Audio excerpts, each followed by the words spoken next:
नमस्कार दोस्तों, मैं रंजीत सिंह और आप देख रहे हैं जीके स्पेशल क्लासेस रन। तो दोस्तों, वीडियो शुरू करने से पहले मेरे चैनल को लाइक करें, शेयर करें और सब्सक्राइब करें। तो आइए दोस्तों, आज मैं आपके लिए लेके आया हूं एक इंटरेस्टेड टॉपिक जिसका नाम है संविधान की प्रस्तावना। संविधान की प्रस्तावना इस प्रकार है। हम भारत के लोग भारत को एक संपूर्ण प्रभुत्व संपन्न समाजवादी पंथ निरपेक्ष लोकतंत्रात्मक गणराज्य बनाने के लिए तथा उसके समस्त नागरिकों को सामाजिक, आर्थिक और राजनीतिक न्याय, विचार, अभिव्यक्ति, विश्वास, धर्म और उपासना की स्वतंत्रता, प्रतिष्ठा और अवसर की समता प्राप्त कराने के लिए तथा उन सब में व्यक्ति की गरिमा और राष्ट्र की एकता और अखंडता सुनिश्चित करने वाली बंधुता बढ़ाने के लिए दृढ़ संकल्प होकर अपनी इस संविधान सभा में आज तारीख 26 नवंबर 1949 मिति मार्गशीर्ष शुक्ला सप्तमी संवत 2006 विक्रमी को एतद द्वारा इस संविधान को अंगीकृत यानी कि अपनाते हैं, अधिनियमित यानी कि एक अधिनियम या एक नियम के अंतर्गत और आत्मर्पित यानी कि स्वयं को इसके लिए समर्पित करते हैं या अर्पित करते हैं। इस प्रकार से दोस्तों, ये हमारे संविधान की प्रस्तावना।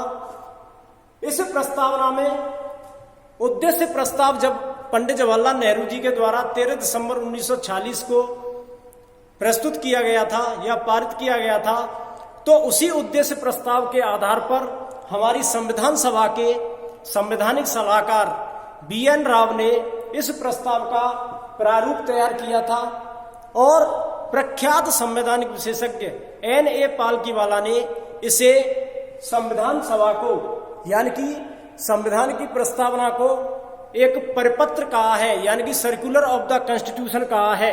संविधान सभा का परिपत्र कहा है, कॉन्स्टिट्यूशन ऑफ यानी कि सर्कुलर ऑफ कॉन्स्टिट्यूशन कहा है।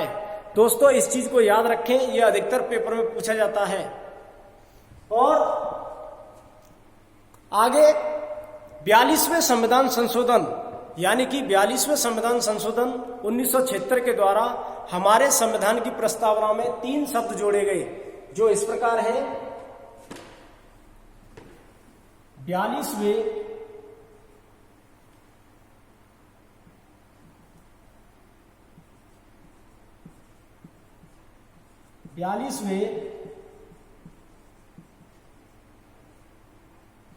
संविधान संशोधन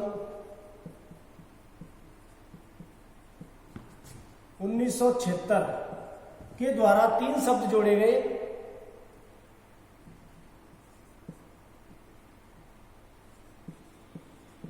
नंबर 1, पंथ निरपेक्षता।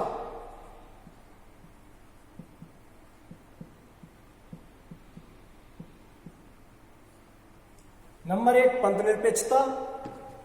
नंबर 2,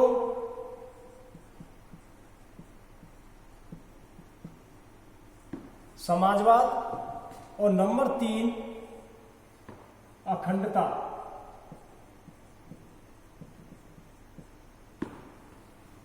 दोस्तों, पंथ निरपेक्षता यानी पंथ निरपेक्षता से अर्थ है कि पंथ यानी कि धर्म यानी कि राज्य धर्म के आधार पर किसी भी व्यक्ति के साथ भेदभाव नहीं करेगा और राज्य के अनुसार कोई भी व्यक्ति किसी भी धर्म को अपना सकता है और राज्य किसी भी धर्म के मामलों में हस्तक्षेप नहीं करेगा। समाजवाद यानी कि आर्थिक सामाजिक रूप है जिसमें धन संपत्ति समाज के नियंत्रण में रहती है।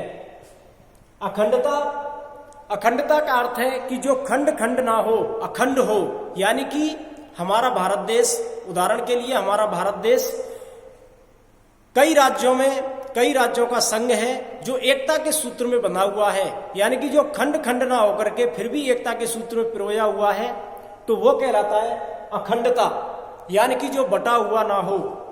तो दोस्तों, हमारी संविधान की प्रस्तावना को संविधान की कुंजी कहा जाता है। ये भी क्वेश्चन अधिकतर पेपर में पूछा जाता है कि संविधान हमारे संविधान की प्रस्तावना को या हमारे संविधान की कुंजी किसे कहा जाता है, तो संविधान की प्रस्तावना को। तो केशवानंद भारतीवाद 1973 में संविधान की प्रस्तावना को संविधान का भाग माना गया है।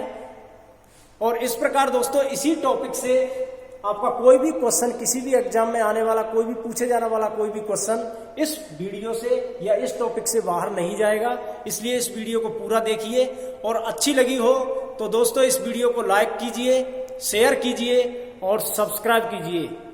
धन्यवाद।